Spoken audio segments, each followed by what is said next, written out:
Okay, so pasensya na sa kwarto guys ha. So, kahapon kasi, ito meron akong pinick up sa tropa ko, si Bamski. So, shout out sa'yo, Rouse D. Sultan. So, recently umorder kami sa Rurok ng helmet. So, this is it guys. Okay, so ito guys, ang in-order ko na to ay malalaman nyo pag in-unbox natin. Dahil 1:1 lang to guys, sabi nga ni Entoys. 1:1 lang to guys. So this is 1:1 lang guys na meron dito sa Pilipinas. So this is the first ever here in the Philippines Rurok Atlas 4.0. Okay, so tararan. So tatanggalin na natin to sa mismong outer box niya. Okay, hirap lang. Sobrang tight niya, grabe. Whew. Oh my god, nakita nyo na guys. So, every one of you meron na kayong idea kung ano ito. Guys, 1:1 lang to. Wow! Uy, iba na yung box niya. Wow! Ganyan. Ayan, so Atlas 4.0 Carbon. So as of you know, sa mga hindi nakakaalam, yung lineup ng Atlas 4.0 ever since, lahat po yan carbon. Okay, so we have here Atlas 4.0 truck. So ito yung visor seal para to sa rain mode. What do we have here? Extra visors. Yes. Okay. So hindi yan ang pang main event. This is it guys.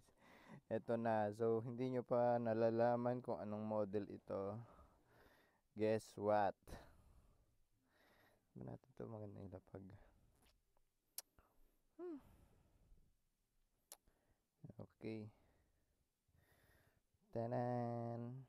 Linis niya oh. So yan na. So ayoko nang patagalin to. Unbox na natin. Woohoo! Atlas 4.0 Iron Man. Okay. Ang pogi nito guys. Grabe. Sabi nga ni Ento is 1:1 lang to guys.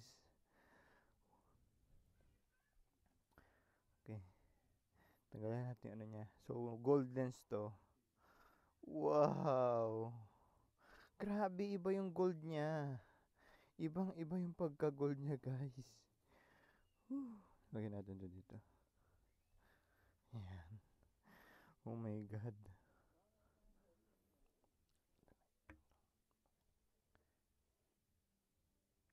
Bumaba ka. Ayan. Gugulo si Tyler eh. Oh my god, nag-unbox ako eh. So ito, sobrang ganda niya guys. Hindi ko expect na ganito gaganda to guys. Oh my god. Ang sarap i-ride nito.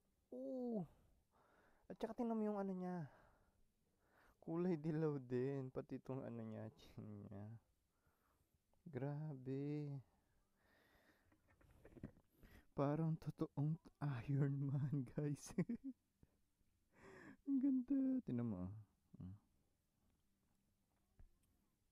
Wow. Grabe yung graphics nito guys. Alam nyo guys, priniper ko itong helmet na to para sa motor ko. So, yung motor ko guys, actually, ire-repaint ko rin siya katulad nito. So, antayin nyo guys pagka na-repaint ko yung guys.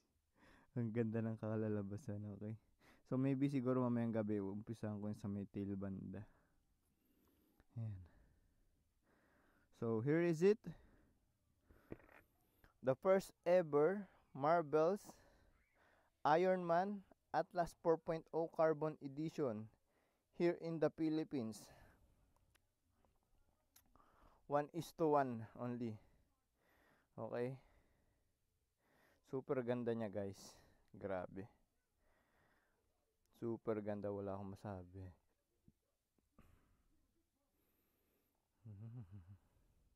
So I think I'm gonna prepare this to install the shockwave. So yan, ganito lang siya pag tinatanggal. Kiklik mo lang dito, magtitik yan. Yun. So this is the integrated comms of rock. Ilagay na natin dito yung shockwave. Okay. Ganda, guys. Grabe. Okay. So sana nagustuhan nyo tong video na to, at huwag nyong kalimutang i-like, subscribe ang aking page, guys. So from now on, every time na magkakaroon ako ng rides, weekend rides, ito ang gagamitin natin, si Ironman. Guys, ang ganda nito, grabe. Shoutout sa mga makakasalubong natin if ever seen. So sana ma-recognize nyo ako at i-like nyo agad yung page ko pag nakita nyo ako, guys. Salamat. Ciao.